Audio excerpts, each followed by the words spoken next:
Sizning mu xetiniz setmi?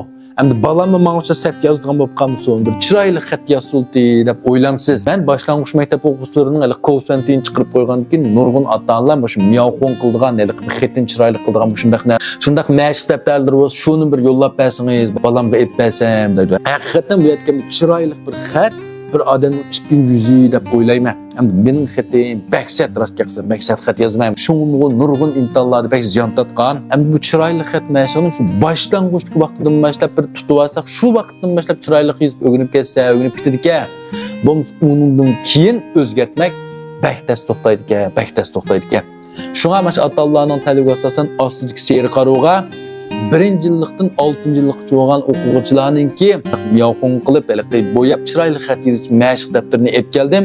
Har bir yillikning 2 qism kitob, Men setib olay degani biz Lijigomeningcha kirgandan keyin o'zinglarning ehtiyojiga asosan men yilliklarnikini tanlab setib olsanglar bo'ladi. Kitap 2 qism kitob bo'lganligi uchun 6 koy kirasi chiqirga 6 koy kirasi aran 25 koy. Yana sirtki kitobxonlardan setib olganlar qaraganda ko'p arzon.